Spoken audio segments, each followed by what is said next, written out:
Good evening. আমরা তাহলে কি শুরু করব? হ্যাঁ স্যার, শুরু করে দিতে পারেন। একদম। ওকে ওকে ওকে। আচ্ছা আচ্ছা, শুরু করুন। আচ্ছা, তাহলে এসেনশিয়ালি আমাদের আজকে এই ভ্যালুয়ারের কোর্স বা অ্যাডন কোর্সের প্রথম ক্লাসটা। তো আমরা মোটামুটি ব্রডলি সকলেই জানি যে এই এন্টায়ার কোর্সটাতে আমরা কি করব। আমি এখানে যে জিনিসগুলো ডিসকাস করব কয়েকটা পরবর্তী ক্লাসে, সেগুলো হচ্ছে থার্মোডিনামিক্স রিলেটেড। হ্যাঁ, ইস্যুটা হলো যে এই থার্মোডিনামিক্স রিলেটেড ব্যাপারটা এই ইন্টারফেস অফ কেমিস্ট্রি অ্যান্ড বায়োলজিতে কোথায় দাঁড়িয়ে আছে এটা বলতে গেলে আহ, অনেক কিছু বলতে হয়, মানে বিশেষ করে আজকের দিনে দাঁড়িয়ে অনেক কিছু বলতে হয়। তো আমি ভাবছি যেটা করব, আমি স্পেসিফিক কতগুলো জায়গাকে হাইলাইট করব, যে জায়গাগুলো অ্যাটলিস্ট মডার্ন কেমিস্ট্রিতে আমাদের আমরা যারা পরবর্তীতে রিসার্চে যাওয়ার এটাকে একটা আমাদের এইম বলে মনে করি, অথবা ইন্ডাস্ট্রিতে যাওয়াটাকে আমরা আমাদের এইম বলে মনে করি। ইন্ডাস্ট্রিতেও একটা খুব আহ, মানে খুব ভাইটাল একটা রিসার্চ আজকের দিনে হয়, which is actually based on our academic background. তো সেই জায়গাটাকে হাইলাইট করে আমরা এসেনশিয়ালি এগিয়ে যাব, এরকমই একটা প্ল্যান। হুম। তো এই টোটাল জিনিসটাকে উম, আমাদের একটা পেরিফেরির তলায় বা একটা কমন জায়গাতে নিয়ে আসতে গেলে যেটা আমাদের দরকার সেটা হচ্ছে যে থার্মোডিনামিক্সের একটা বেসিক ওয়ার্কিং নলেজ দরকার। সেই ওয়ার্কিং নলেজটা আমরা ইনিশিয়ালি একটা দুটো ক্লাসে একটুখানি আমরা গেইন করে নেব। আর তারপরে আমরা সেই জিনিসটাকে বায়োলজিক্যাল সিস্টেমের ক্ষেত্রে অ্যাপ্লাই করব। এটাই আমার মেইন প্ল্যান। তো আমি যদি শুরু করি, তো টু বিগিন উইথ আমাদের যেটা প্রথম মনে প্রশ্ন আসে সেটা হচ্ছে যে কেমিস্ট্রি এবং বায়োলজি এই দুটো জিনিসের অ্যাকচুয়ালি ইন্টারফেসটা কোন জায়গাতে। আমরা কি এইভাবে ব্যাপারটাকে দেখতে পারি যে মানে কেমিস্ট্রি কোথায় বায়োলজির সাথে এক প্ল্যাটফর্মে বা এক একটা কমন ছাতার তলায় দাঁড়িয়ে আছে? এই প্রশ্নটার আজ থেকে হয়তো 50 বছর আগে কিছু কিছু ডোমেইনকে উদাহরণ হিসেবে ধরে নিয়ে উত্তর দেওয়া যেত, কিন্তু আজকের দিনে দাঁড়িয়ে এই প্রশ্নটার অ্যাকচুয়ালি কোনো সিঙ্গল ওয়ান লাইন খুব সিম্পলিস্টিক উত্তর হয় না। এত জায়গা, বিভিন্ন জায়গায় ছড়িয়ে ছিটিয়ে আছে। আর বায়োলজিক্যাল প্রসেসগুলোর কোর যেটা যেটা ইনার স্ট্রাকচার, সেটা পুরোটাই হয়তোবা কেমিস্ট্রি ডিপেন্ডেন্ট। তো এই ব্যাপারটাকে একটু সিম্পল রাখার জন্য আহ, আমি একটা খুব সিম্পল জিনিস দিয়ে উম, বলতে স্বচ্ছন্দ বোধ করি। তো সেই জিনিসটা আমাদের অনেকেরই, মানে যারা আমরা লেখাপড়া করি তাদের সাথে পরিচিত। আহ, আমরা সকলেই ছোটবেলায় কোনো না কোনো একটা স্টেজে, এই গল্পটা আমি অনেক সময় বলিও, আহ, আমরা শরদিন্দু বন্দ্যোপাধ্যায়ের আহ, গল্প আমরা পড়েছি। বিশেষ করে শরদিন্দুর বিখ্যাত ক্যারেক্টার সত্যান্বেষী, ব্যোমকেশ বক্সী, অজিত এটসেট্রা, এদেরকে নিয়ে আমরা ছোটবেলায় পড়ে হ্যাবিচুয়াল। অবভিয়াসলি শরদিন্দু বন্দ্যোপাধ্যায়ের ঐতিহাসিক উপন্যাসেরও একটা দিক আছে, আমি সেদিকে যাচ্ছি না। তো আমি এখানে শরদিন্দুর লেখা বেশ পপুলার কয়েকটা, যেগুলো অ্যাকচুয়ালি শরদিন্দু অমনিবাসে যেগুলো আলাদা আলাদা কতগুলো গল্প হিসেবে আছে, তাদের আহ, নামগুলো জাস্ট আমি এখানে একটা জায়গায় রেখেছি। তো কেউ যদি শরদিন্দু অমনিবাস খোলে, তো সে দেখবে প্রথম যে গল্পটা দিয়ে শরদিন্দু অমনিবাসের শুরু সেটা হচ্ছে সত্যান্বেষী, অর্থাৎ ব্যোমকেশ বক্সীর পরিচয়। ইনফ্যাক্ট যদি রচনাকাল ধরে ধরা হয়, তাহলে দেখা যাবে সত্যান্বেষী কিন্তু অ্যাকচুয়ালি শরদিন্দু বন্দ্যোপাধ্যায়ের লেখা প্রথম ব্যোমকেশ রিলেটেড কাহিনী নয়। সেটা হচ্ছে পথের কাঁটা, যেটা 1932 সালে লেখা হয়েছিল। এই পথের কাঁটার যে গল্পটা, তার ব্যাকগ্রাউন্ডটা অনেকটা এরকম যে একজন সিরিয়াল কিলার যে পরপর পরপর অনেক খুন করে, কিন্তু সে খুনটা করে খুব অদ্ভুতভাবে। যেটা দেখা যায় সেটা হচ্ছে যে খুনের মুহূর্তে একটা সাইকেলের বেলের আওয়াজ পাওয়া যায়, এবং যিনি মারা যান, যিনি মার্ডার্ড হন, তিনি হঠাৎ করে মুখ টুকরে যেখানেই তিনি থাকুন না কেন, রাস্তায় বা এরকম কোনো একটা জায়গাতে তিনি সেখানে পড়ে যান। তো এই গল্পটার একটা অবভিয়াসলি আছে, আমি সেই গল্পে যাচ্ছি না। আমি যেটাতে যাচ্ছি সেটা হচ্ছে এই পথের কাঁটার এই গল্পটার যেটা কনক্লুশন, সেই জায়গাটাতে যাচ্ছি যেখানে ব্যোমকেশ এই সত্যটাকে উদ্ঘাটন করছেন, এই সত্যটাকে সামনে নিয়ে আসছেন, আহ, এবং দেখাচ্ছেন যে বেসিক্যালি ওই যিনি মার্ডারার, যিনি খুনি, তিনি একটা সাইকেল ব্যবহার করতেন এবং সেই সাইকেলের যে বেলটা, সেই বেলের ভেতরে একটা স্প্রিং লাগানো ছিল, যে স্প্রিংটা দিয়ে একটা বিষাক্ত নিডলের মতো জিনিস বেরিয়ে আসতো, এবং তিনি এমনভাবে ব্যাপারটাকে অ্যাপ্লাই করতেন যেটা আহ, ওই নিডলটা এসে তার একদম হৃৎপিণ্ড বা হার্টকে পিয়ার্স করে, একদম তার ভেতরে প্রবেশ করে যায় এবং সেই বিষক্রিয়ায় তিনি মারা যেতেন। আহ, আমাদের মাথায় রাখতে হবে যে শরদিন্দু এই গল্পটি লিখেছিলেন 1932 সালে। অনেকটা এরকম ধরনের একটা ঘটনা আহ, ঘটে এক ভদ্রলোক, যিনি, যার নাম জর্জি মার্কভ, যাকে বেসিক্যালি খুন করা হয়। আহ, এটা হচ্ছে 1978 এ, এবং সেটা ঘটে একদম খোদ লন্ডন শহরের ওপরে। বিষয়টা হলো যে এই জর্জি মার্কভ তিনি বিবিসির সাথে যুক্ত ছিলেন। তো তিনি প্রত্যেকদিন কাজের স্বার্থে দুপুরবেলা তার গাড়ি করে ওই টেমস নদীর ধারে একটা জায়গায় আসতেন, গাড়িটাকে পার্কিং এ রাখতেন, আর গাড়ি থেকে নামতেন, নেমে একটা ফেরিতে করে পার হয়ে, নদী পার হয়ে ওপারে যেতেন বিবিসির অফিসে। তো একদিন এরকম দুপুরবেলাতেও ঠিক একই জিনিস উনি করেন, এবং ওনার যেটা ঘটে সেটা হচ্ছে যে উনি হঠাৎ করে ওনার পায়ে একটা খুব যন্ত্রণা অনুভব করেন, এবং সেই যন্ত্রণার ইয়েতে উনি পড়ে যান। তারপরে ওনাকে হসপিটালাইজ করা হয়, এটসেট্রা এটসেট্রা, এবং তার দিন চারেক পর উনি মারা যান। তো কিছুতেই বোঝা যাচ্ছিল না যে উম, কিসের, মানে কি ধরনের ঘটনাতে উনি মারা যান। এইবার এই ঘটনার পরিপ্রেক্ষিতে যখন ইনভেস্টিগেশন শুরু হয়, তখন দেখা যায় যে ওনার পায়ে একটি খুব ছোট্ট 3 ফোঁটানোর মতন একটা দাগ পায়ে আছে, এবং সেই দাগটাকেই বেসিক্যালি ক্লু হিসেবে অনুসরণ করে এই পুরো তথ্য উঠে আসে। এই জর্জি মার্কভ এর ব্যাকগ্রাউন্ডটা যেটা ছিল, সেটা খুব ক্লিয়ার ব্যাকগ্রাউন্ড আমি বলবো না, এবং লিটারেচারে অনেক রকমের মার্কভ সম্বন্ধে অনেক রকমের তথ্য অ্যাভেলেবল। সেটা আমি রেফারেন্সগুলো দিয়ে দেবো, সেটা যে কেউ দেখতে পারে, পড়তে পারে। ইনফ্যাক্ট মার্কভের এই মৃত্যুর পরে যে পোস্টমর্টম অথবা অটোপসি হয়, তার এন্টায়ার রিপোর্টটাও আজকের দিনে নেটওয়ার্কে অ্যাভেলেবল। তো সেটা যে কেউ সেটা স্টাডি করতেই পারে। এখন এই মার্কভের মৃত্যুর এক্সাক্ট কারণ আহ, এবং তার যে আহ, কি পদ্ধতিতে, কি মেকানিজমে এই মৃত্যুটা হয়েছে, এইটা পুরোটা জানতে জানতে কিন্তু প্রায় 2019-20 সাল চলে আসে, বিকজ এই মার্কভের মৃত্যুর পেছনে একটা খুব ইন্টারেস্টিং কেমিস্ট্রি লুকিয়ে আছে।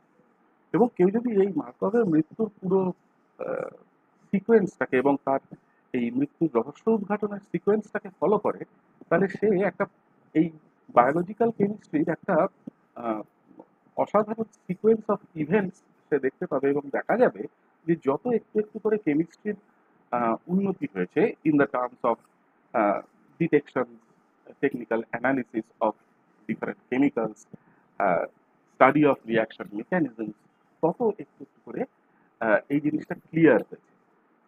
একটা খুব সুন্দর জায়গা যেটা, যেখানে এই জর্জি মার্কভের এই পুরো ঘটনাটার বিবরণ আছে, সেটা হচ্ছে একটা খুব ইন্টারেস্টিং বই, যে বইটার নাম হচ্ছে মলিকিউলস অফ মার্ডার। এই মলিকিউলস অফ মার্ডার বইটা দেখাই যাচ্ছে জন এমসলে বলে এক লেখকের লেখা, যিনি বেসিক্যালি একজন ফরেন্সিক কেমিস্ট। এই মলিকিউলস অফ মার্ডারের মতোই জন এমসলে আরো দুটো বই লিখেছেন। তার একটা হচ্ছে এলিমেন্টস অফ মার্ডার, আরেকটা হচ্ছে মোর মলিকিউলস অফ মার্ডার। তো এই মলিকিউলস অফ মার্ডার বইটার প্রথম চ্যাপ্টারটাই হচ্ছে এই জর্জি মার্কভের মৃত্যু এবং তার রহস্য, এবং তার রহস্য উদ্ঘাটনের এন্টায়ার প্রসেসটা। প্রথম চ্যাপ্টার, যেটা আমাকে খুব বলতে পারো যে বেশ একটা ইন্ট্রিগ করেছিল, বেশ একটা প্রশ্ন উঠে ফেলেছিল যে এই বইটার কাভার পেজে একটা ছাতা কেন। পরে যেটা দেখলাম পড়তে গিয়ে সেটা হচ্ছে এই ছাতাটা হচ্ছে পথের কাঁটার সেই সাইকেলের বেলের মতো। পথের কাঁটার সাইকেলের বেল থেকে যেমন একটা সূচ, একটা বিষাক্ত সূচ বেরিয়ে আসতো, বা একটা সূচ বেরিয়ে এসে সেটা হৃদয়কে পিয়ার্স করতো, হার্টকে পিয়ার্স করতো, ফুটো করে দিত। এখানে ছাতাটাকেও ঠিক সেরকম ভাবে ব্যবহার করা হয়েছে। ছাতার এই এন্ডটা দিয়ে, যে এই টিপটা, এই টিপটা দিয়ে অ্যাকচুয়ালি একটা নিডল বেরিয়ে এসছে। একটা জিনিস মাথায় রাখতে হবে, পথের কাঁটার সেই নিডলে বিষ থাকতো কিনা সেই রকম কিন্তু কোনো উল্লেখ অ্যাজ সাচ শরদিন্দু অমনিবাসের আমাদের পথের কাঁটা গল্পে নেই। ধরে নেওয়া হতো যে এতটা হাই মোমেন্টামে সেটা এসে হার্টকে পিয়ার্স করতো যে সেই হার্টটা পাংচার্ড হয়ে গিয়ে মানুষের মৃত্যু হতো। কিন্তু জর্জি মার্কভের ক্ষেত্রে দেখা গেল যে এই ছাতার এই এন্ডটা দিয়ে, এই টিপটা দিয়ে যে নিডলটা বেরিয়ে আসছে, তাতে একটা পয়জন আছে, যে পয়জনটাকে আমরা আজকের দিনে বলি রাইসিন। এই রাইসিন পয়জনটা, এটা ওই মার্কভের যখন অটোপসি হয় এটসেট্রা হয়, তখনই সেটা ডিটেক্টেড হয় যে এরকম ধরনের কোনো একটা জিনিস আছে। আমি রাইসিনে একটু পরে যাচ্ছি। যেটা বিষয় সেটা হচ্ছে এই মার্কভের মানে মার্ডারের পরে যখন উনি কিছু কিছু স্টেটমেন্টস হসপিটালে অসুস্থ অবস্থায় দেন, এবং সেই স্টেটমেন্টসগুলোর উপরে ভিত্তি করে যখন লন্ডনের মেট্রোপলিটন পুলিশ তার এই মানে রহস্যজনক, পরে মৃত্যু অবভিয়াসলি, তার ঘটনা আহ, এর রহস্যটাকে উন্মোচন করতে যান, তখন এই বার্নার্ড রিলি বলে একজন ফিজিশিয়ান বা একজন ডাক্তার যিনি এই প্রসেসটার সাথে যুক্ত ছিলেন, তাকে ডাকা হয়। উনি একজন খুব এক্সপিরিয়েন্সড ডাক্তার ছিলেন। বার্নার্ড রিলি ইনসিডেন্টালি যেটা মনে করছিলেন ইনিশিয়াল স্টেজে, যে ওনার কোনো একটা পয়জনিং হয়েছে এটা শিওর, এবং উনি ধরে নিয়েছিলেন যে কোনো খুব বিষাক্ত ট্রপিক্যাল সাপের কামড়ে ওনার মৃত্যু হয়েছে, কেননা বিষটা এমনই ছিল। আমি যত এই পুরো ক্লাসের এই প্রসেসটার মধ্যে একটু একটু করে এগোবো পরবর্তীকালে, আমি দেখাবো যে কি করে কেমিস্ট্রি বিভিন্ন ধরনের জায়গাকে ব্যবহার করা হয়েছে এই পুরো আহ, ঘটনাটাকে ঠিকঠাক করে এস্টাবলিশ এবং আইডেন্টিফাই করতে। এবং পরবর্তীকালে ইভেন আমি বলতে পারি যে 2019 সালেও এরকম কাজ হয়েছে, যে কাজে বেসিক্যালি একটা কেমিস্ট্রির কাজ, সেখানে কিন্তু এই মার্কভের এই রাইসিনের মৃত্যুর ইনসিডেন্টটা উঠে এসছে। এবং সেখানে শুধুমাত্র যে থার্মোডিনামিক্স এর রোল আছে তাই নয়, এখানে আহ, সাধারণ কেমিক্যাল কাইনেটিক্স এর রোল আছে, আহ, অনেক রকম কেমিস্ট্রির আজকের দিনে ব্যবহার করা স্পেকট্রোস্কোপিক টেকনিক্সেরও রোল আছে। সেগুলো আমি আস্তে আস্তে পরে বলবো। আজকে আমি শুধু এর ইন্ট্রোডাক্টরি জায়গাটুকুতে আলোচনা করছি। ওকে, ইস্যুটা হলো যে এই ডক্টর রিলির এই পুরো কাজটার পর এই ইনভেস্টিগেশনের প্রসেসটা চলে যায় আরেকজন বেসিক্যালি সায়েন্টিস্ট হাতে। তিনি প্রফেশনালি ডাক্তার ছিলেন না, ডক্টর ক্রম্পটন, যিনি আইডেন্টিফাই করেন যে মার্কভের শরীরে রাইসিন আছে। এই রাইসিনটা বেসিক্যালি একটা টক্সিন, একটা বিষ, যেটা ক্যাস্টর বিন প্ল্যান্টে পাওয়া যায়। আমি পরে আসবো সেগুলোতে। এবং ওই এই ডক্টর ক্রম্পটন তার রিপোর্টে একটা জিনিস খুব স্পেসিফিক্যালি মেনশন করছেন, আমি সেই জায়গাটা কোট করছি, that Markov's death had resulted from the introduction of a vegetable toxin. ওই যে বললাম একটা গাছ থেকে এক্সট্রাক্টেড বিষ ricin contained in a minute spherical piece of metal. তাহলে পথের কাঁটার থেকে একটু ডিফারেন্ট, যে এখানে কোনো নিডল ছিল না, মানে সেটা এত জোরে ছোড়া হয়েছিল যে সেটা ছিল বেসিক্যালি একটা ছোট্ট পেলেটের মতন, একটা বুলেটের মতন অলমোস্ট, সেইটা গিয়ে তার শরীরে প্রবেশ করে। এই জায়গায় আমি বেসিক্যালি মার্কভের মৃত্যুর যে দুটো অটোপসি রিপোর্ট, এবং সেই অটোপসি রিপোর্টের পরবর্তীতে একটা পেপার, এই দুটোকেই আমি তুলে ধরেছি, যেখানে এই সেকেন্ড যে পেপারটা, সেকেন্ড যে কাজটা, এটা কিন্তু 2023 সালে, ইট ইজ রিসেন্ট ওয়ার্ক সেই সেন্সে। তো এটা আমাদের খুব একটা আলোচ্য বিষয় নয়। আমাদের যেটা আলোচ্য বিষয় সেটা হচ্ছে এই রাইসিন বলে যে পয়জনটা, যেটাতে নাকি বিশ্বাস করা হচ্ছে যে মার্কভ মারা গেছিলেন, তার বিবর্তনের একটা ইতিহাস। দেখা যায় যে প্রথম রাইসিন অ্যাকচুয়ালি আইডেন্টিফাইড হয়, পিউরিফাইড অবস্থায় পাওয়া যায় 1888 থেকে, এবং এই রাইসিনের আজকে যে স্ট্রাকচার আমরা জানি, যে স্ট্রাকচারের বেসিসে আমরা রাইসিনকে একটা পোটেন্ট পয়জন হিসেবে ক্লাসিফাই করি, সেইটা কিন্তু সেই 1888 থেকে শুরু করে 2009 অব্দিকার একটা সিকোয়েন্স অফ ইভেন্টসের মাধ্যমে এসছে। এখন এই রাইসিন বেসিক্যালি এটা একটা এমন toxin that it is essentially, আমি যদি কেমিস্ট্রির পার্সপেক্টিভ থেকে বলি, এটা একটা লেকটিন অর্থাৎ কার্বোহাইড্রেট বাইন্ডিং প্রোটিন। ওকে, রাইসিনের ক্রিস্টালাইন ফর্ম আমাদের এখনকার দিনে জানা, আমাদের রাইসিনের স্ট্রাকচার জানা, এবং দেখা যায় যে রাইসিন এটা এমন একটা এরকম গ্লাইকোপ্রোটিন কার্বোহাইড্রেট বাইন্ডিং যার দুটো ডিস্টিংক্ট পলিপেপটাইড চেইন আছে। ওকে, এই এই যে এই ধরনের গ্লাইকোপ্রোটিন যেগুলো এরকম মাল্টিপল পলিপেপটাইড চেইনস আছে, এগুলো অনেক অনেক পলিপেপটাইড চেইনস এরকম আমাদের জানা।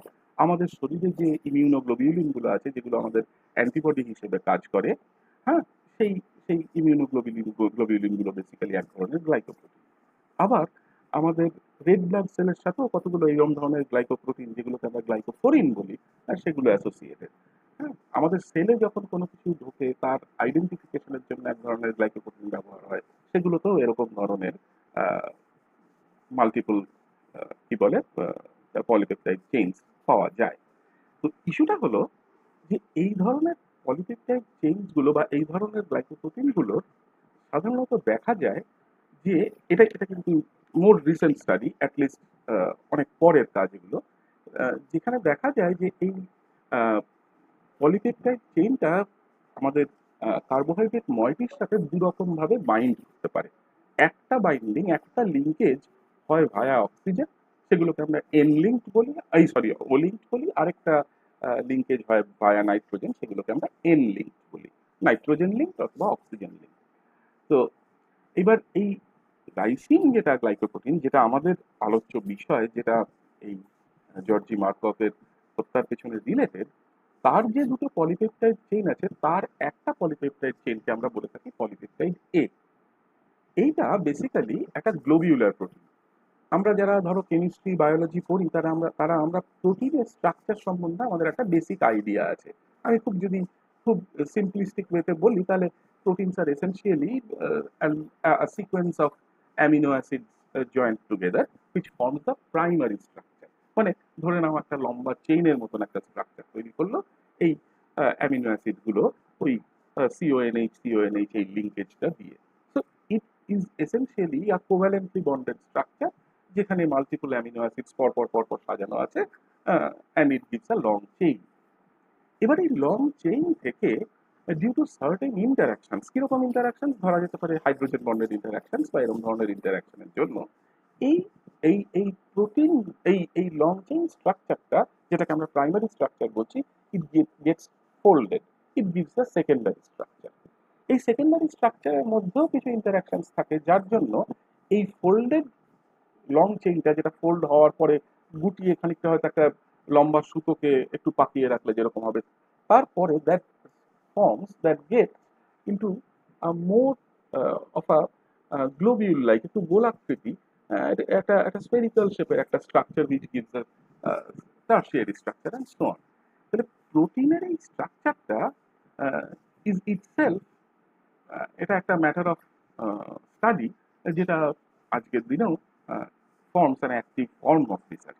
ওকে, তো দেখা যায় যে এই রাইসিনের এই পলিপেপটাইড এ, যেটা যেটা অ্যাক্টিভ, যে এটা, তাতে টোটাল 267 অ্যামিনো অ্যাসিড আছে, এবং এদের ওই একটা আলফা হেলিক্যাল স্ট্রাকচার আছে এবং একটা বিটা স্ট্র্যান্ড স্ট্রাকচার আছে। এই স্ট্রাকচারগুলোতে আমরা পরবর্তীকালে আমরা যত এগোবো এই ইয়েতে আমরা একটু একটু করে যাব, এবং আমরা এর থার্মোডিনামিক ইস্যুস গুলোকেও একটু আলোচনা করব। ঠিক একইভাবে আরেকটা পার্ট রাইসিনের, যে বলেছিলাম যে দুটো এরকম পলিপেপটাইড আছে, যেটাকে আমরা পলিপেপটাইড বি বলি, সেইটা অ্যাকচুয়ালি হচ্ছে ওই লেকটিনটা, অর্থাৎ কার্বোহাইড্রেট বাইন্ডিং পোর্শনটা, যেখানে অ্যাকচুয়ালি 262টা অ্যামিনো অ্যাসিড থাকে। ওকে, তো এই জিনিসগুলো হলো হচ্ছে জাস্ট আমাদের একটা ইন্ট্রোডাক্টরি ইনফরমেশন, যে ইনফরমেশনগুলো আমরা পরবর্তীতে কাজে লাগাবো। যেটা বিষয় সেটা হচ্ছে যে রাইসিনের যদি এই দুটো চেইনকে দেখা যায়, এই লেফট সাইডের চেইনটা is the active side, it is the A chain, এবং এই রাইট সাইডের এই স্ট্রাকচারটা দেখো বেসিক্যালি যেটা হয়ে আছে সেটা হচ্ছে যে আসলে একটা লম্বা জিনিস ছিল, যেটা বললাম যে সেকেন্ডারি টার্সিয়ারি অ্যান্ড কোয়াটারনারি স্ট্রাকচারের জন্য ওগুলো জড়িয়ে গেছে, that is the B chain. এবং এখানে আজকে আমরা একদম স্পেসিফিক্যালি আইডেন্টিফাই করতে পারি যে কোন জায়গাটাতে এই ধরনের লেকটিন বা এই ধরনের কার্বোহাইড্রেট বাইন্ডিংটা ঘটে। সেটা বাইন্ডিংটা ও লিঙ্কড না এন লিঙ্কড এই মুহূর্তে আমি এখনই কিছু বলছি না। এইবার এই যে রাইসিনের এই স্ট্রাকচার, আমি যদি একটু ক্রোনোলজিক্যালি এর ডেভেলপমেন্টটা দেখি, আমি একটু আগে যে স্লাইডটাতে দেখিয়েছিলাম যে 1888 থেকে 2009 অবধিকার যে সিকোয়েন্স, এই সিকোয়েন্সে এটা কোনো একটা জায়গাতে এই ধরনের স্ট্রাকচারগুলো ডিটারমিনেশন করা হয়েছে। এবং কেউ যদি এই স্ট্রাকচারগুলো এখনকার দিনে অ্যাক্সেস করতে চায়, তার জন্য প্রোটিন ডেটা ব্যাংকে যেটা তার একটা খুব সুন্দর পোর্টাল আছে, সেই পোর্টালে গিয়ে যে কেউ কিন্তু এই স্ট্রাকচারগুলোকে অ্যাক্সেস করতে পারে এবং তার একদম ইন ডিটেইলস সেই স্ট্রাকচারগুলো ওখানে দেওয়া আছে ইন ডিফারেন্ট ফরম্যাট। যেটা আসল কথা সেটা হচ্ছে এরকম যে রাইসিনের যেটা অ্যাকচুয়াল ক্যাটালাইটিক সাইট, দেখো আমি এখানে তার মানে ক্যাটালিসিসের কথা বলছি, তার মানে যেটা রাইসিনের অ্যাকচুয়াল ক্যাটালাইটিক সাইট, সেই ক্যাটালাইটিক সাইটটা খুব ইন্টারেস্টিং। তার মানে since I am talking of catalysis, তাহলে লক্ষ্য করো অ্যাপার্ট ফ্রম দ্য এনার্জেটিক্স, যেটা নাকি আমাদের থার্মোডিনামিক্স ডিল করবে, apart from that energetics portion there is also a kinetic portion two.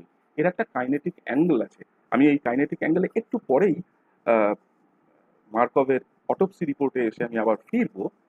এই এই কাইনেটিক পোর্শনটা এই রাইসিনের মতন পোটেন্ট পয়জনের ক্ষেত্রে খুব গুরুত্বপূর্ণ, because it acts very fast. হ্যাঁ, এটা এটার এই অ্যাকশনটা অত্যন্ত দ্রুত হয়। তার মানে ওটা একটা অর্ডিনারি রিয়াকশন নয়, it is a catalysed reaction. Okay, তো যেটা ক্যাটালিটিক সাইট ইন রাইসিন, সেখানে কতগুলো কি রেসিডিউস, যেমন টাইরোসিন, আর্জিনিন এটসেট্রা, যেগুলোকে আমি এখানে স্পেসিফিক্যালি মার্ক করেছি। এই মার্ক করা জায়গাগুলো এই এই এই যে ক্যাটালিটিক সাইটটা কোনটা এক্স্যাক্টলি ইন রাইসিন, এইটা কিন্তু আইডেন্টিফাইড হতে অ্যাকচুয়ালি 2019 সাল অবধি, এই সময় অবধি আমাদের টাইম লেগে গেছে। তার মানে এই পুরো জিনিসটাই is a sequence of events. যে যে কথাটা আমি একটু আগেও বলছিলাম, যে এটা একটা সিকোয়েন্স অফ ইভেন্টস, যে সিকোয়েন্স অফ ইভেন্টস ঘটেছে কিন্তু একটা বড় সময়কাল ধরে, মানে 1978 থেকে এতদিন অবধি ধরে। এবং এই কাজগুলো তোমরা যদি কখনো এই কাজের সংক্রান্ত রিলেটেড পেপারস গুলো দেখো, তাহলে দেখবে প্রত্যেকটা পেপারে এই মার্কভের এই ঘটনাটার উল্লেখ কোথাও না কোথাও কোনো না কোনো ভাবে এসছে। মানে ricin is such an important molecule in this sense. এবং দেখা যায় যে এই রাইসিনের ক্ষেত্রে এই যে molecular mechanism of how this actually has happened, মানে এই ঘটনাটি কি করে ঘটলো, এর যে এই ইভেন্টের যে সিকোয়েন্সটা, এইটা 1990s-এ এসে অ্যাকচুয়ালি মেকানিস্টিক যে রুটটা, সেইটা কিন্তু ক্লিয়ার হয়। কি ঘটেছিল লক্ষ্য করে দেখো, এখানে একটা অ্যাডিনিন মইটি আছে, যেটা এই দুটো টাইরোসিন মইটি, একটাকে লেবেলড হচ্ছে টাইরোসিন 113 দিয়ে, আর একটাকে লেবেলড হচ্ছে টাইরোসিন 80 দিয়ে, এদের মধ্যে স্যান্ডউইচ। এবং এই অ্যাডেনিন মইটিটাতে, adenine it contains nitrogen and it has a pi electron cloud. এবং এই এই তিনটে মানে টাইরোসিন 113, একদম আরেক পাশে টাইরোসিন 80, মাঝখানে অ্যাডেনিন, এই তিনটে একটা পাই স্ট্যাকিং ইন্টারাকশনের মাধ্যমে, অনেকটা স্যান্ডউইচের মতন দেখতে একটা ইন্টারাকশনের মাধ্যমে এরা অ্যাটাচ করে একে অপরের সাথে। তার মানে বেসিক্যালি এই তিনটে pi stacking interaction in general parallel কনফিগারেশনে হয়। মানে this three are parallel to one another. ঠিক যেমন করে আমরা স্যান্ডউইচের দুটো পাউরুটির স্লাইসের মাঝখানে কিছু একটা জিনিস ভরি, অ্যাপারেন্টলি অনেকটা সেরকম ভাবে যেন অ্যাডেনিন ময়টিটা ওই টাইরোসিন 113 এবং টাইরোসিন 80, এই দুটো ময়টির মাঝখানে ওই যেটা আমরা পাউরুটির মাঝখানে ফিলার হিসেবে দিয়েছি, সেটার মতো ঢুকে আছে। এই pi stacking interaction is a very interesting domain of chemistry, যেটা কিন্তু এখনো is a I mean quite active domain of research. এই পাইস্ট্যাকিং ইন্টারাকশন থেকে অনেক কিছু হয়, অনেক রকম জিনিসে যাওয়া যায়। ইভেন আমাদের লাস্ট নোবেল প্রাইজটাও is in some way or the other related to the pi stacking interaction. তাহলে এই পাইস্ট্যাকিং ইন্টারাকশনটা গুরুত্বপূর্ণ। আমি পরে এটাকে আরো ডিটেলসেও বলবো যে কি মেকানিজমে অ্যাকচুয়ালি এই ঘটনাটা ঘটে। তো আমাদের শুধু এই জিনিসটা মাথায় রাখতে হবে যে আমরা কেমিস্ট্রির কতগুলো জায়গাকে একটু একটু করে ছুঁয়ে যাচ্ছি এইরকম একটা ইভেন্টকে এক্সপ্লেন করার জন্য। Obviously thermodynamics is one is to, catalytic activity is the other issue, the third issue is the pi stacking interaction. তাহলে পাই স্ট্যাকিং ইন্টারাকশনটা আমাদের এই পুরো আলোচনাটার মধ্যে, যেটা হয়তো আমার কয়েকটা ক্লাস লাগবে, তার মধ্যে কোথাও না কোথাও আসবে। ওকে, কি করে অ্যাডিনিনের সাথে আহ, ওই আমাদের রাইসিনের বি চেইনের, যেটা যেটা বেসিক্যালি একটা গ্লাইকোপ্রোটিন বা এরকম ধরনের একটা লেকটিন, তার ইন্টারাকশন হয়, তার একটা মেকানিজমও এখন স্পষ্ট। সেই মেকানিজমটাও বেসিক্যালি ইনিশিয়াল ইয়ার্স অফ 2000 এরকম সময় দেওয়া। তো যাই হোক, এগুলো আমরা পরে ডিসকাস করব। যেটা যেটা যেটা খুব ইম্পর্টেন্ট, যে এর এই যে একটু আগেই বলেছি যে খুব ফাস্ট একটা ক্যাটালিটিক অ্যাক্টিভিটি আছে। এই ক্যাটালিটিক অ্যাক্টিভিটিটার একটা খুব বড় কারণ হচ্ছে যে এই অ্যাডিনিনের মতন এই ধরনের পিউরিন বেসের ডিপিউরিনেশন ঘটে, and this occurs at a very fast pace. যে কারণে এই রাইসিন এমন একটা পোটেন্ট পয়জন যে অ্যাট দ্য সেলুলার লেভেল কাজ করে। দেখো, এই পুরো যে জিনিসগুলো, এই পুরো পুরো প্রসেসটা বা পুরো সিকোয়েন্স অফ ইভেন্টস, যে একটা রাইসিন পয়জনিং হলে একটা মানুষের শরীরে কি হয়, এইটা ওই 1980s বা 1970s এর শেষে সত্যি জানা ছিল না। কিন্তু কতগুলো এইরকম সিগনেচার ছিল, কতগুলো এমন কিছু জিনিসের ইন্ডিকেশন ছিল ইন দ্য অটোপসি রিপোর্ট, যার সাথে এই এখনকার কেমিস্ট্রি এবং তখনকার সেই অটোপসি রিপোর্টের একটা কোথাও একটা কনসিস্টেন্সি আমরা নোটিস করি। কিরকম ধরনের ইন্ডিকেশন? এরকম একটা ইন্ডিকেশন ছিল, দেখা যাচ্ছিল, আমি এখানে ওই অটোপসি রিপোর্টের একটা পোর্শনকে জাস্ট নিয়ে এসেছি। একটা জিনিস দেখা যাচ্ছিল, লাস্ট সেন্টেন্সটা যদি আমরা পড়ি, his last white cell count has risen to a dizzy height of 33,200, এতটা সেলস পার মিলিমিটার কিউব। এই যে সিএমএম যে ইউনিটটা দেখছি, এটা হচ্ছে number of cells per cubic millimetre, অর্থাৎ 1 মিলিমিটার কিউবে কতগুলো এরকম হোয়াইট ব্লাড সেল ছিল। তো সেই ফিগারটা দেখা যাচ্ছে 33,200 ওই মার্কভের ক্ষেত্রে, জাস্ট মৃত্যুর আগ মুহূর্তে। এটা একটা নর্মাল হিউম্যান বিংয়ের কত থাকে? টিপিক্যালি তোমরা সিম্পল ইন্টারনেট সার্চ করলেই পাবে, দেখবে একজন নর্মাল হিউম্যান বিংয়ের লোয়ার লেভেল অফ এই হোয়াইট ব্লাড সেলের count in the units of cells per millimetre cube হচ্ছে 4300 থেকে ওই 10,000, ওই 11,000-এর মতন, 10,800, কেউ লেখে 11,000, এরকম। ভেবে দেখো, মানে আপার লিমিটেরও 3 গুণ বেশি। তার মানে এমন কোনো একটা কিছু ঘটেছিল। দেখো, this autopsy report came out on 11th of September 1979। এটা কিন্তু এই রিপোর্টটা পাবলিশ তখন। তাহলে এই রিপোর্টে যে জিনিসটা ইন্ডিকেট করছে, হয়তোবা আজকের দিনে আমরা এই ধরনের আহ, মানে high white blood cell count কেন হলো, সেটা শুধুমাত্র কেমিস্ট্রি দিয়ে আমরা আইডেন্টিফাই করতে পারবো। তাহলে আমরা এই কয়েকটা তথ্য, জাস্ট এরকম কয়েকটা apparently uncorrelated pieces of information মাথায় রাখি। এই আনকোরিলেটেড পিসেস অফ ইনফরমেশন গুলো আমাদেরকে কোরিলেট করতে সাহায্য করবে কেমিস্ট্রি। তার মানে আমরা এখানে বেসিক্যালি কেমিস্ট্রির হেল্প নেব to sort of correlate this apparently uncorrelated pieces of information. Okay, কেমিস্ট্রির কোন কোন ডোমেইনের সাহায্য নেব? প্রাইমারিলি আমরা কেমিস্ট্রির অবভিয়াসলি থার্মোডিনামিক্সের সাহায্য নেব। এই থার্মোডিনামিক্স বলতে বলতে আমাদের টিপিক্যাল যেভাবে আমরা ধরো ক্লাসরুমে থার্মোডিনামিক্স পড়ে বা পড়িয়ে হ্যাবিচুয়েটেড, আমাদের থার্মোডাইনামিক্সের সাথে যে কাইনেটিক্সের কোনো রিলেশন আছে, এইটা আমাদের মাথা থেকে অনেক সময় বেরিয়ে যায়। সেটা সেটা হয়, মানে এটাতে মানে দোষের কিছু নেই। তো এই ব্যাপারটাকেও আমরা এখানে নিয়ে আসবো যে জাস্ট আনকোরিলেটেড অবস্থায় থার্মোডাইনামিক্স মিনস নাথিং।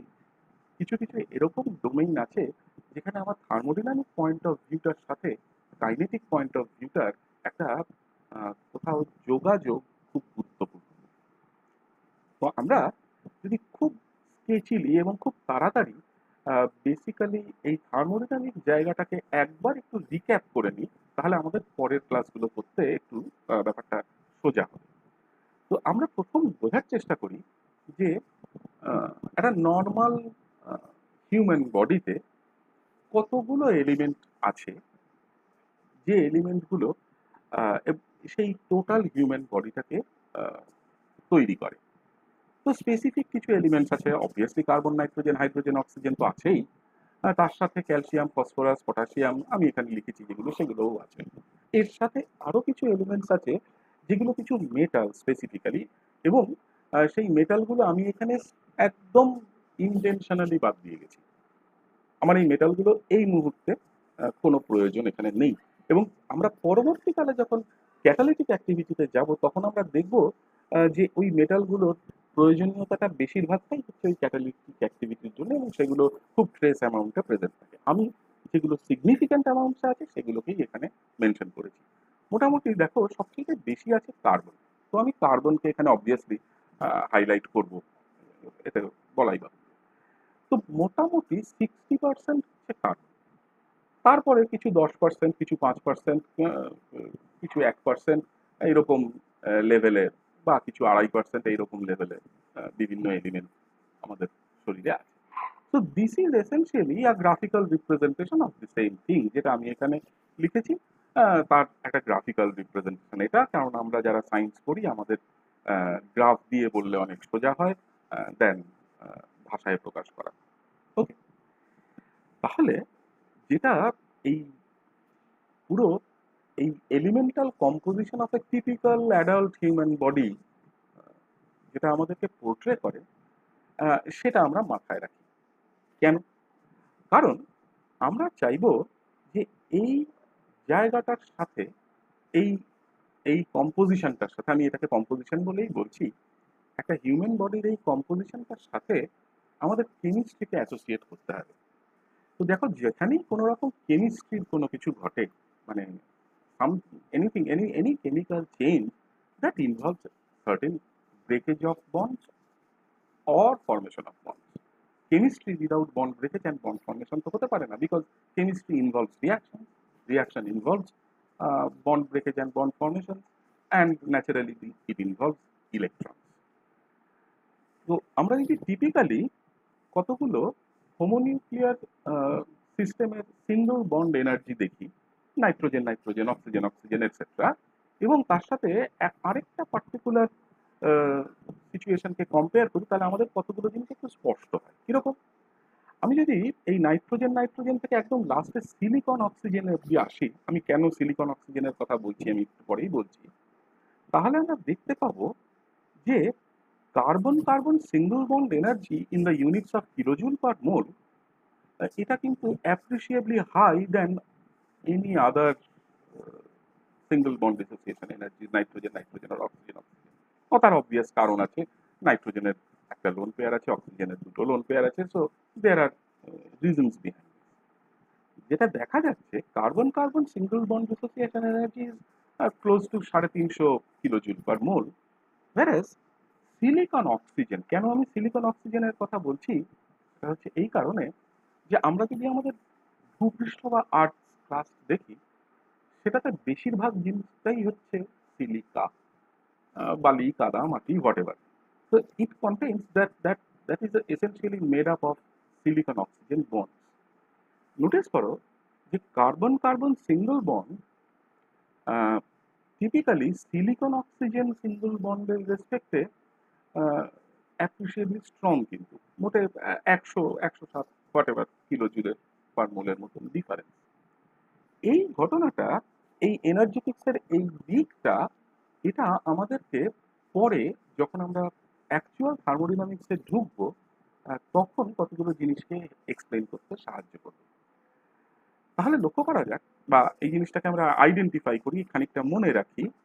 সেটা হচ্ছে এরকম যে কার্বন কার্বন বন্ড এনার্জিটা সিলিকন অক্সিজেন বন্ড এনার্জির থেকে খুব তফাতের বা খুব দূরের নয়।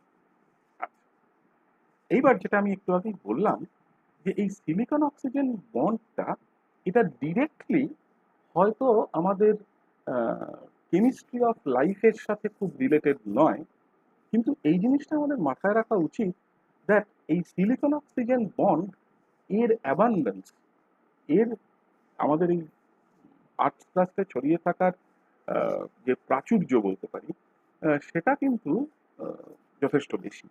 হুম? এবং এটা একটা মানে বড় কারণ যে আমরা অনেক সময় কোনো অন্য গ্রহে বা অন্য কোনো প্ল্যানেটারি সিস্টেমে লাইফ আছে কি না সেই ব্যাপারটাকে আমরা এই বন্ড এনার্জিগুলো দিয়ে বলতে পারি কিনা, বা এটার কোনো এক্সপ্লানেশনের জায়গা আমরা তৈরি করতে পারি কিনা।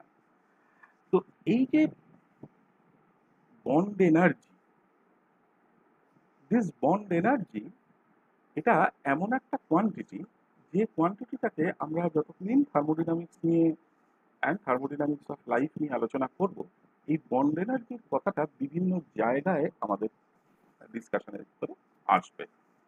এখন আরেকটা খুব সিম্পল জিনিস ভাবো। এবার ভাবো যে কোনো একটা নর্মাল অ্যাডাল্ট ইন্ডিভিজুয়াল সে বিভিন্ন কাজের জন্য কতটা এনার্জি সে এক্সপেন্ডিচার তার হয়। আমি এখানে কতগুলো স্পেসিফিক কাজ উল্লেখ করেছি, there can be many other. যেমন একই লোক ঘুম থেকে উঠলো, যার ওজন ধরে নাও 70 কেজি, এই স্টাডিটা পুরোটাই একজন 70 কেজি ইন্ডিভিজুয়ালের জন্য।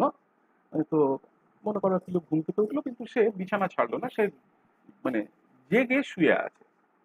সে 1 ঘন্টায় 322 কিলো জুল মতন এনার্জি সে খরচ করে। ঠিক সেই সেই ব্যক্তি যদি বসে থাকে অ্যাট রেস্ট, তাহলে সে 418 কিলো জুল পার আওয়ার এই পরিমাণ এনার্জি। এবার বিভিন্ন কাজের সাথে অ্যাসোসিয়েটেড টিপিক্যাল এনার্জির এক্সপেন্ডিচারের একটা মাপ আমরা এখানে দিলাম। ওকে, তাহলে দেখো আমাদের হিউম্যান বডির ভেতরে হওয়া বা হিউম্যান বডির ভেতরে চলতে থাকা মেটাবলিক প্রসেস, হিউম্যান বডির ভেতরে চলতে থাকা মেটাবলিক প্রসেস এবং তার সাথে অ্যাসোসিয়েটেড এনার্জির যে চেঞ্জেস, সেই এনার্জি চেঞ্জেসের জায়গাটা এটাকে আমরা খুব সিম্পলি রিলেট করতে পারি আমাদের জানাশোনা একটা ল দিয়ে, which is basically the first law of thermodynamics. Essentially, first law of thermodynamics is nothing but an energy balance law. যে আমরা কোনো এনার্জিকে নতুনভাবে ক্রিয়েট করব না, কোনো এনার্জিকে কমপ্লিটলি ডিস্ট্রয় করব না, উই উইল ট্রান্সফর্ম আর we are able to transform one form of energy into the আদার।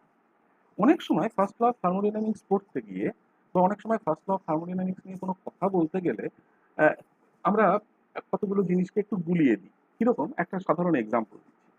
দেখবে ই ইকুয়ালস টু এমসি স্কোয়ার এই ইকুয়েশনটা আমাদের সকলের জানা, আইনস্টাইনের special theory of relativity equation. তো সেখানে পরিষ্কার বলাই আছে কোনো মাস যার ভ্যালু এম, সে যদি speed of light in vacuum নিয়ে মুভ করে, gets converted into energy which is equivalent to E and is related to the mass of that object and its speed বা velocity by E equal to mc square. তাহলে তো we are creating energy.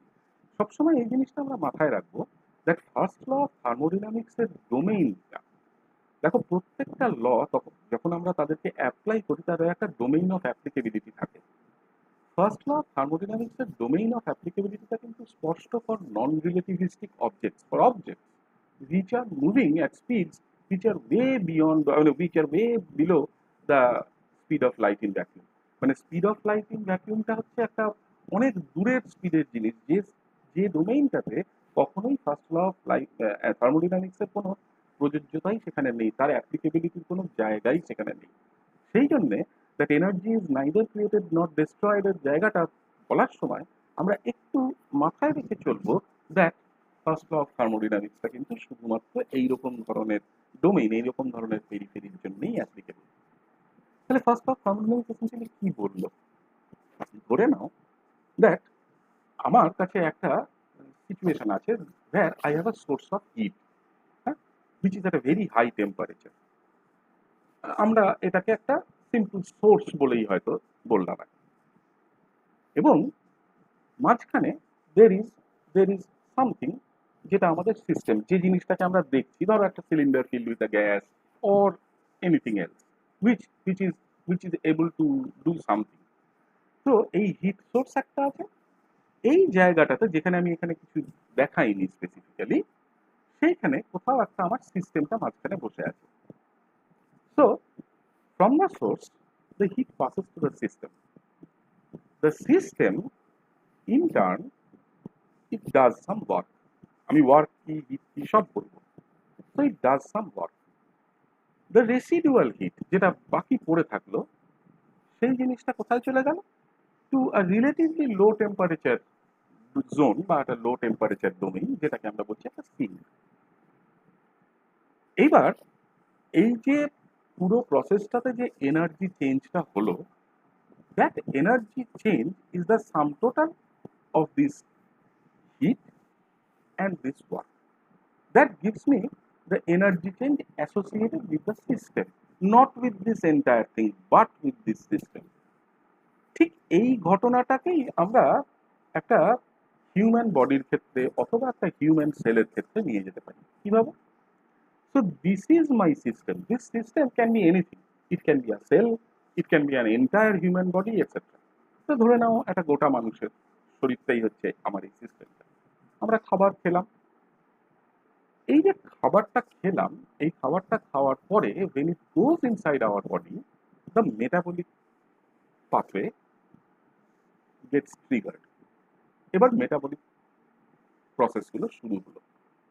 এই metabolic প্রসেসটা is a very intricate balance of different sorts of chemical reactions, and they are mostly catalyzed chemical reactions. যে কারণে আমি শুরুতেই বলছিলাম that this thermal energy changes বা thermodynamics in general is not disconnected to the process of kinetics, to the process of reactions that goes inside us. আমাদের শরীরের ভেতরে যে জিনিসগুলো চলছে তার সাথে কোনো রকম ভাবেই ডিসকানেক্টেড নয়। ওকে, সো এই মেটাবলিক রিয়াকশনস যেগুলো আমাদের শরীরের ভেতরে চলছে, that can generate some heat. We will perform our daily or routine activities using or at the cost of that metabolic process বা ওই মেটাবলিজমের। তার মানে আমরা কিছু ওয়ার্ক করছি, কিছু হিট আমরা লিবারেট করছি, অ্যান্ড দ্য রেসিডুয়াল পার্ট যা আমাদের কাজে লাগলো না, সেই রেসিডুয়াল পার্টটা we are sort of discarding it from our body by means of different sorts of processing. Excretion হতে পারে বা আমাদের সিক্রিশন হতে পারে, ঘাম হওয়া is an example of that. তাহলে এসেনশিয়ালি আমি একটা ছোট্ট অ্যানিমাল সেল বা একটা প্ল্যান্ট সেল অথবা একটা হিউম্যান বডি যা দিয়েই সিস্টেমটাকে তুলনা করি না কেন, অবভিয়াসলি সেটা যত বড় হবে তার কমপ্লেক্সিটিস তত বেশি বাড়বে। তাহলে আমার সিস্টেমটা তার সাইজ, তার কমপ্লেক্সিটি ডিটারমাইন করবে যে আমার এই থার্মোডিনামিক আসপেক্টসগুলোকে ডিসকাস করাটা কতটা কঠিন অথবা কতটা সোজা হবে। এখন থার্মোডিনামিক্স নিয়ে কোনো কিছু ডিসকাস করতে গেলে আমরা সবসময় একটা কনভেনশন মেনে চলি, সো দ্যাট আমি যে কথাটা বলছি আরেকজন সেই কথাটা যাতে বুঝতে তার অসুবিধে না হয়, কেন আমি কথাটা বলছি। তার মানে আমি যদি একটা কনভেনশনের ফ্রেমের মধ্যে থাকি, তাহলে সুবিধা হচ্ছে যে আমাদের সকলের স্টেটমেন্টগুলো কনসিস্টেন্ট থাকবে, স্টেটমেন্টগুলোর মধ্যে কোনো ইনকনসিস্টেন্সি আসবে না। কিরকম কনভেনশন? একটা উদাহরণ দিই প্রথম। আমরা যদি হিট ট্রান্সফার্ডের কথা বলি, কি হবে? Heat transfer to the system, মানে the system is getting heat from outside, তার মানে heat taken up by the system, সেটা সেইখানে আমরা হিটটাকে সবসময় পজিটিভ বলে দেখাই। ঠিক উল্টোটা কেউ যদি ভাবে যে heat transfer to the surroundings, অর্থাৎ heat given up by the system, সেটা আমরা নেগেটিভ বলে বলি। ঠিক একইভাবে এই ওয়ার্ক এর ক্ষেত্রেও এটা সত্যি যে সিস্টেম যদি কাজ করে, সিস্টেম যদি নিজে কাজ করে তাহলে দ্যাট ইজ নেগেটিভ। সিস্টেমের ওপর যদি বাইরে থেকে কাজ করা হয়, সারাউন্ডিং যদি কাজ করে, তাহলে দ্যাট ওয়ার্ক ইজ পজিটিভ। এই কনভেনশনটাকে ধরে নাও that this is the convention that is sort of maintain বা obeyed across the world. So that আমি যদি কোনো একটা কিছু লিখতে গিয়ে হিটটাকে পজিটিভ দেখাই বা লিখি, তাহলে অন্য কোনো ব্যক্তি অন্য কোনো জায়গায় বসে তিনি যখন আমার এই জিনিসটা পড়ছেন, তিনি বুঝবেন যে আচ্ছা আচ্ছা positive heat, that means it is the heat absorbed or taken up by the system. The negative হলে উল্টোটা and so on. So this is the utility of having a convention. এখন আরেকটা জিনিস নিয়ে আমাদের অনেক সময় বিশেষ করে থার্মোডাইনামিক্স পড়তে গিয়ে একটা ডাউট থাকে যে ওয়ার্ক জিনিসটা আসলে কি, মানে এই ওয়ার্ক ব্যাপারটাকে আমি কি করে ভিজুয়ালাইজ করব। এবং বিশেষ করে এই বায়োলজিক্যাল সিস্টেমের ক্ষেত্রে থার্মোডাইনামিক্স পড়ার সময় ওয়ার্কের গুরুত্বটা আরো বেশি বেড়ে যায়। বিকজ যদি আমার সিস্টেমটা, যদি আমার ওয়ার্কিং ডোমেইনটা একটা সেল হয় তাহলে একরকম, আবার যদি আমার ওয়ার্কিং ডোমেইনটা একটা এন্টায়ার হিউম্যান বডি হয় তাহলে এই যে আমরা হাত নাড়ছি, কথা বলছি, তোমাদের সাথে আমি ডিসকাস করছি, তোমরা আমাকে প্রশ্ন করছো, আমি তার উত্তর দিচ্ছি, আমি ভাবছি, this all of this processes form a part of work. তার মানে যেটা বললাম যে একটা সেলের ক্ষেত্রে যে জিনিসটাকে আমি ওয়ার্ক বলে ক্লাসিফাই করব, একটা গোটা হিউম্যান বডির ক্ষেত্রে ওয়ার্কের দেখা যাবে কমপ্লেক্সিটিটা, তার নেচারের ভেরিয়েশনটা অনেক বেশি হবে। তো সেই কারণে আমাকে যদি ওয়ার্ক বলে এইরকম কোনো একটা ফিজিক্যাল কোয়ান্টিটিকে খুব স্পষ্টভাবে ডিসকাস করতে হয়, খুব স্পষ্টভাবে বোঝাতে হয়, তাহলে তার কিন্তু একটা কোয়ান্টিটেটিভ চেহারা তৈরি করাটা খুব প্রয়োজন। তাহলে আমরা চাইবো যে ওয়ার্ক কোয়ান্টিটিটাকে কোয়ান্টিফাই করতে, একে আমরা এক্সপ্রেস করতে ইন টার্মস অফ সামথিং। দেখো আমরা জেনারেলি টিপিক্যালি ফিজিক্স ক্লাসে যেটা আমরা স্কুল লেভেলে পড়ে আসি, আমরা এই ওয়ার্ক ডানটাকে সবসময় বলি একটা অবজেক্ট যার একটা নির্দিষ্ট মাস আছে তার সাহায্য নিয়ে। কিভাবে বলি? যে আমরা বলি যে একটা কোনো অবজেক্টের ওপর যদি একটা ফোর্স কাজ করে যার ম্যাগনিটিউড আমার জানা, এবং সেই ফোর্সটা যদি সেই অবজেক্টটাকে একটা জায়গা থেকে আরেকটা জায়গায় ডিসপ্লেস করে। দেখো একটা অবজেক্টকে একটা জায়গা থেকে আরেকটা জায়গায় ডিসপ্লেস করলো কি করলো না, হাউ ডু উই আইডেন্টিফাই? এটা আইডেন্টিফাই করার সবচেয়ে সোজা রাস্তা হচ্ছে locate the centre of mass of that object. অবজেক্টটার এক্স্যাক্ট ভরকেন্দ্র বা সেন্টার অফ মাসটা কোথায় লোকেট করো। দেখে নাও ইনিশিয়ালি অবজেক্টটা কোথায় ছিল। ধরা যাক সেই অবজেক্টটা একটা স্ট্রেট লাইনের ওপর যদি মুভ করতে পারে, এরকমই কোনো একটা অবজেক্ট হয়, ধরো একটা সুতোয় একটা গাঁথা, একটা একটা পুঁতির মালার একটা পুঁতি, তাহলে সেইটা যদি এক জায়গা থেকে আরেক জায়গায় যায় তো ইনিশিয়াল লোকেশনটা আমি দেখে নেবো, একটা স্কেল দিয়ে মাপবো যে ওর ইনিশিয়াল পজিশন অন দ্যাট সুতো, অন দ্যাট অ্যাক্সিস, ওই সুতোটাকে এক্স অ্যাক্সিস বড় কত ছিল, একটুখানি ঠেললাম পুঁতিটাকে, ও ডান দিকে একটু সরে গেল, নতুন একটা জায়গায় গেল। কোথায় গেল? আমি আবার স্কেল দিয়ে মাপলাম, আচ্ছা আমি দেখলাম যে আচ্ছা ওকে ও 2.5 সেন্টিমিটার সরে এসছে। তাহলে আগে ছিল 5-এ, এখন গেল 7.5 সেন্টিমিটারে। তাহলে দ্য ডিসপ্লেসমেন্ট কত হলো? 2.5 সেন্টিমিটার। 7.5 মাইনাস 5, কতটা ফোর্স আমি দিয়েছি? সেই ফোর্সের ম্যাগনিটিউড কি আমার জানা?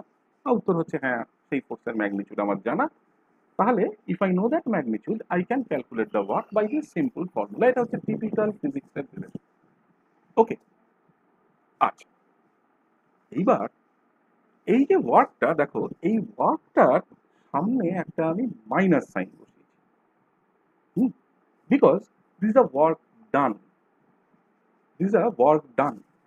আমি সেই কারণেই মাইনাস সাইনটা বসিয়েছি। তার মানে দেখো ওয়ার্ক বেসিক্যালি ফিজিক্স যেভাবে ডিফাইন করছে ইজ আ প্রোডাক্ট, দুটো জিনিসের গুণফল। কিন্তু একটা হচ্ছে এমন জিনিস যে জিনিসটার ম্যাগনিটিউডটুকু জানলেই হবে, দ্যাট ইজ আ ফোর্স। এইটাকে আমরা বলে থাকি intensity factor, and that intensity factor is being multiplied with another quantity, যেটা হচ্ছে ওই নেট ডিসপ্লেসমেন্ট কতটা হলো, যেটাকে আমরা বলে থাকি ক্যাপাসিটি ফ্যাক্টর। তাহলে essentially any kind of work is a product of two things, the intensity factor and the capacity factor. এবার আমি যদি ওয়ার্ককে এইভাবে ভাবি যে দুটো জিনিসের গুণফল, আমার কাজ হয়, কাজটা একটু সিম্পল হয়ে গেল। তার কারণ হচ্ছে আমাকে শুধু আইডেন্টিফাই করতে হবে যে ইন্টেন্সিটি ফ্যাক্টরটা কে। ইন্টেন্সিটি ফ্যাক্টরটা হচ্ছে সেই which is the source of that work. ফোর্সটা না দিলে ওই পুঁতিটা ওই সুতোটার উপরে ডিসপ্লেস হতো না। So it is the cause, the capacity factor is the effect. তাহলে essentially work is a product of two things, one cause and one effect. এই জিনিসটা এইভাবে যদি আমি আইডেন্টিফাই করে রাখি, তাহলে আমার সুবিধা হলো যে I can work with this definition of work and include this particular sign convention anywhere for any kind of system in question. আমি যে কোনো ধরনের সিস্টেম নিয়ে কাজ করি না কেন, আমি এই পুরো জিনিসটাকে এইভাবে আইডেন্টিফাই করতে পারবো। আমি একটা এখানে উদাহরণ নিয়ে এসেছি।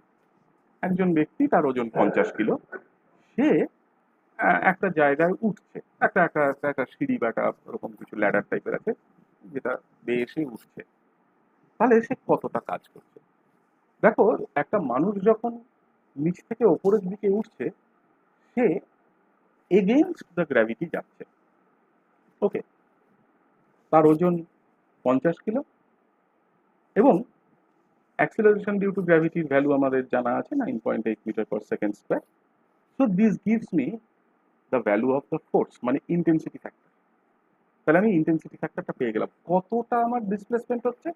কোনো একটা জায়গার রেসপেক্টে আমি 4 মিটার ওপরে উঠেছি, তাহলে আমি ক্যাপাসিটি ফ্যাক্টরটা পেয়ে গেলাম। I multiply this, I get the net amount of work performed by that system, আমাদের এখানে ওই 50 কেজির ওই ব্যক্তিটি, এবং সেখানে I can relate these two factors, the intensity factor and the capacity factor. ওকে, এবার লক্ষ্য করো এই ওয়ার্কের এই জায়গাটাতে আমার সাইনটা কেন গুরুত্বপূর্ণ। আমি কিন্তু ওয়ার্কের ম্যাগনিটিউডটুকু ক্যালকুলেট করে ছেড়ে দিতে পারতাম। আমি বলতাম যে হ্যাঁ এতটা পরিমাণ কাজ, কিন্তু বারবার আমাকে বলতে হতো যে এতটা পরিমাণ কাজ করেছে কে, করেছে কাজটা, যে উঠছে সে করেছে, না তার বাইরে যে উঠছে তার বাইরে যা জগতে জিনিস আছে মানে সারাউন্ডিং সে করেছে, সেটা কিন্তু আমি ক্লিয়ার করছিলাম না। এবার এই পুটা সাইন, যেই মুহূর্তে আমি একটা সাইন সামনে অ্যাসোসিয়েট করে দিলাম, যুক্ত করে দিলাম, আমি কিন্তু বলে দিলাম যে ওকে, তার মানে কাজটি ওই মানুষটির দ্বারা, যে সিঁড়ি বেয়ে মই বেয়ে ল্যাডার বেয়ে ওপরে উঠছে তার দ্বারা করা। তার মানে আই স্পেসিফাই। তাহলে ওই সাইন কনভেনশনটা এই কারণে থার্মোডিনামিক্সের জন্য গুরুত্বপূর্ণ। পরবর্তীকালে যখন আমরা কেমিক্যাল রিয়াকশনের সাথে অ্যাসোসিয়েটেড এই থার্মোডিনামিক আলোচনাগুলো করব, তখন আমাদের এই সাইন কনভেনশনের ওপর বেস করেই কিন্তু কোনো একটা রিয়াকশনকে এন্ডোথার্মিক বা কোনো একটা রিয়াকশনকে এক্সোথার্মিক এই জিনিসটা বলার যে ব্যাপারটা সেটা আমাদের আসবে আছে। এখন ওয়ার্ককে আমরা অনেক সময় গ্রাফিক্যালিও বলতে পারি। যেমন যে প্রসেসটার কথা আমি বললাম, সেই প্রসেসটা ওই পুঁতির মালাটা, একটা পুঁতি কোনো একটা ইনিশিয়াল পয়েন্ট থেকে আরেকটা কোনো পয়েন্টে সরে যাওয়া etcetera under the action of a constant force যদি ঘটে, তার করসপন্ডিং গ্রাফটার মধ্যে there is absolutely no change in the force as that beat in that তোমার ওই পুঁতির হারটা সেটা যখন মুভ করছে। So basically the force remains unchanged, so it's a straight line parallel to the x-axis and the particle moves from say some point x1 to some point x2. তাই আমরা ফোর্সটা calculate করতে কোনো অসুবিধা হওয়ার কথা না। কিন্তু দেয়ার আর সার্টেন সিচুয়েশনস, এরকম অনেকগুলো সিচুয়েশন থাকতে পারে বা এরকম অনেকগুলো সিচুয়েশন আছে যে জায়গাতে অ্যাজ দ্য টাইম প্রোগ্রেসেস, তার মানে দেখো পিকচারে টাইম চলে এলো, as the time progresses the value of the force, the magnitude of the force changes. Then the force is no longer represented by a constant value. এরকম কোনো constant value দিয়ে আর ফোর্সটাকে আটকে রাখা গেল না, ফোর্সটা এবার হয় কমছে নয় বাড়ছে, কিছু একটা হচ্ছে। সেই রকম সিচুয়েশনে আমি কি করে রিপ্রেজেন্ট করবো গ্রাফিক্যালি? ওকে, আমি এরকম একটা সিচুয়েশন দেখিয়েছি এখানে, যেখানে একটা force, I start with a particle at some point x1 with a value of or the magnitude of the force f1, and যত পার্টিকেলটা আস্তে আস্তে আস্তে আস্তে এগোচ্ছে তত ফোর্সটা কমছে। অনেকটা সিচুয়েশনটা এরকম, যখন একটা ক্যারাম বোর্ডে আমি একটা স্ট্রাইকার দিয়ে একটা গুটিকে হিট করছি, তখন যে ফোর্সে স্ট্রাইকারটা ইনিশিয়ালি গুটিটাকে হিট করলো, due to the presence of friction, ওই পার্টিকেলটার উপরের ফোর্সটা, friction with the carrom board, ওই পার্টিকেলের উপরের ফোর্সটা আস্তে আস্তে আস্তে আস্তে কমতে শুরু করলো। তার মানে লক্ষ্য করো দ্যাট দেয়ার আর সিচুয়েশন যেখানে the force can be a variable as well. তাহলে সেখানেও কিন্তু আমার definition of what that does not change. সেখানেও কিন্তু it might be true that the force, okay, কোন ফ্যাক্টরটা, ওই আগের স্লাইডে ফিরে যাই, অর দ্য ইন্টেন্সিটি ফ্যাক্টর। এই ইন্টেন্সিটি ফ্যাক্টরটা এরকম হতে পারে, now it becomes a function of time, ওটা টাইমের ওপর ডিপেন্ডেন্ট, কিন্তু the definition remains the same, that the work involved is a product of the intensity factor and the capacity factor. Okay, fine. সিচুয়েশনটা আরেকটু ডিফারেন্ট বা একটু অন্যরকম হয় যখন আমরা কনভেনশনালি, খেয়াল করে দেখবো, যখন আমরা ট্র্যাডিশনাল একদম টিপিক্যাল ক্লাসরুম থার্মোডিনামিক্স পড়ি, তখন আমাদের সিস্টেমগুলোকে আমরা অনেক অন্যভাবে দেখি। তখন তো আমাদের হিউম্যান বডি সিস্টেম না, তখন তো আমাদের কোনো একটা অ্যানিমাল অথবা একটা প্ল্যান্ট সেল সিস্টেম না, তখন আমাদের সিস্টেমটা একটা cylinder filled with a gas, তাই না? কেন আমরা গ্যাসকে সিলেক্ট করি? Because the equations of state for gases are known. মানে সেটা একটা আইডিয়াল গ্যাসই হোক, তার জন্য যেমন ইকুয়েশন অফ স্টেট জানা, সেটা যদি একটা রিয়েল গ্যাস হয় তার জন্যও আমার একাধিক ইকুয়েশন অফ স্টেট জানা। ইকুয়েশন অফ স্টেট গুলো important because otherwise I cannot specify the state of the system. যে কোনো ইকুয়েশন অফ স্টেট আমি যখন বলি যে n moles of ideal gas আছে, মানে it obeys an equation PV equals to nRT। That means যে ওকে ফাইন, যে আমি যদি জানি যে আমার একটা ফিক্সড কোয়ান্টিটি অফ গ্যাস আছে, অর্থাৎ n is fixed at a constant temperature, the pressure of the gas is inversely proportional to the volume of the gas, কোনো অসুবিধা নেই। তাহলে it obeys this equation of state, so I can describe any state of that ideal gas using that equation of state. আমি যদি বলি যে আমার কাছে একটা রিয়েল গ্যাস আছে, দেন আমি আমি একটু একটু সমস্যায় পড়লাম, আমাকে সিলেক্ট করতে হবে যে কোন রিয়েল গ্যাস ইকুয়েশন অফ স্টেটটা আমি ব্যবহার করব। Most popular van der Waals equation, আমি যদি ভ্যান ডার ওয়ালস ইকুয়েশন দিয়ে কাজ করি, তারপর সেই van der Waals equation of স্টেটটা will actually give me a description of the current state of the system. So equations of states are important. এইরকম একটা টিপিক্যাল টেক্সট বুক সিস্টেম হচ্ছে আমাদের একটা সিলিন্ডার, যে সিলিন্ডারের মাথায় একটা পিস্টন লাগানো আছে, সেই পিস্টনটা উপরে ওঠানামা করলে এত ওয়েল লুব্রিকেটেড সেই পিস্টনটা যে কোনো ফ্রিকশন হচ্ছে না, এটা ধরে নিয়ে আমরা কাজ করব। তাহলে fine, we have a definition of the work. কিরকম ভাবে? আমি যদি পিস্টনটার দিকে তাকাই, তাহলে this entire thing, this cylinder with the piston etcetera, this arrangement is my system. Okay, এই পিস্টনটার ওপরে দের ইজ এয়ার, আমাদের বাকি অ্যাটমসফিয়ারের যে এয়ার আছে সেটা আছে। So that air is essentially putting a pressure on that piston. এই প্রেশারটা কিসের জন্য? Due to the gases in the atmosphere. So this is the external pressure or the superincumbent pressure, যাকে আমরা বলি। তো সেই এক্সটার্নাল প্রেশারটার ইনফ্লুয়েন্সে আমাকে যা কিছু কাজ আমাকে করতে হবে। আমি ধরে নিই that I sort of this piston goes above by an amount of delta z. Okay, তার মানে ইনিশিয়াল লোকেশন ওর যা ছিল তার থেকে ও এতটা জায়গা ডেল্টা জেড ওঠার পরে এই যে একটা একটা এরকম স্ট্রিপের মতন জায়গা, সেই জায়গাটা এই অ্যাডিশনাল ভলিউমটুকু সে পেল। তার মানে the gas inside this cylinder now occupy the greater amount of volume, একটু বেশি ভলিউম। সেই ভলিউমটা কত? তার মানে ইনিশিয়াল ভলিউম ওর ছিল এই জায়গাটুকু, ফাইনাল ভলিউম হলো এই পুরো জায়গাটা। তার মানে এই যে চেঞ্জ অফ ভলিউম হলো, this change of volume is essentially the corresponding capacity factor. এবার আমি এই ভলিউমের চেঞ্জটাকে বার করতে পারি। How do I determine?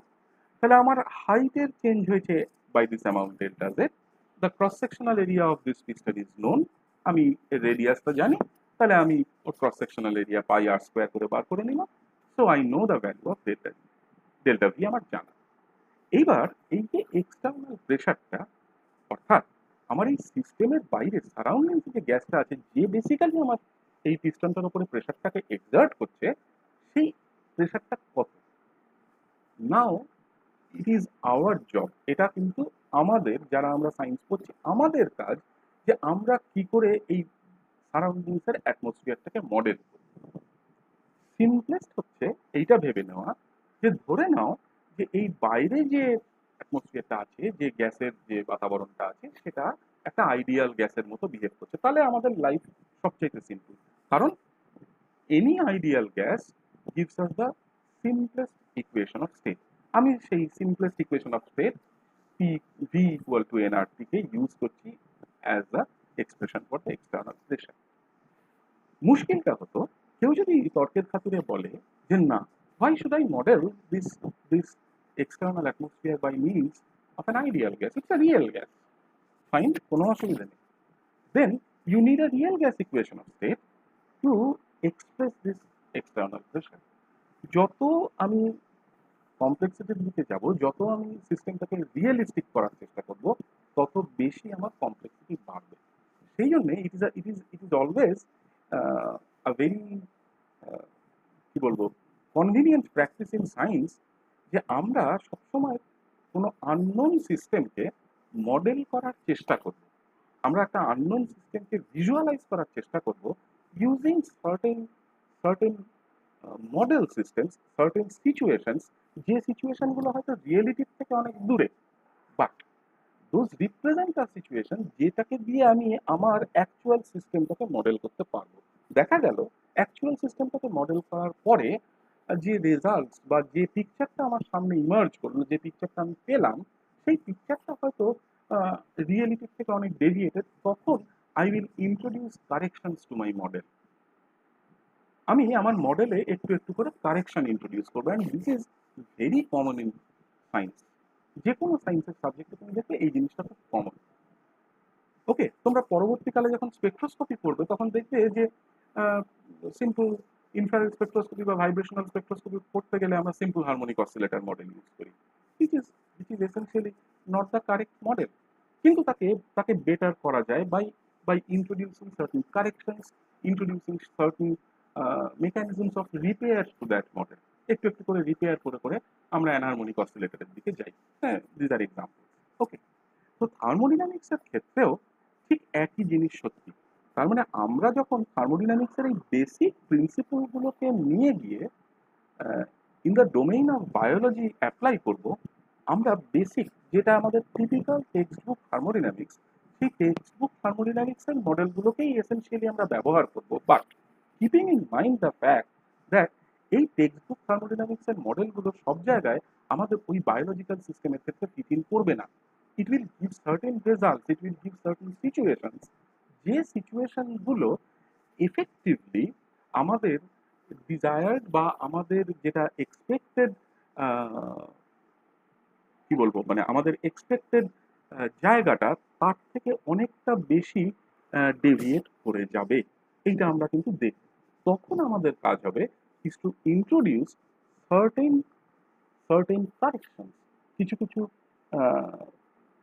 elements of repair, কিছু কিছু ছোট্ট ছোট্ট changes in our original model to go into a situation যেখানে এই ব্যাপারটা অনেক বেশি রিয়েলিস্টিক হবে।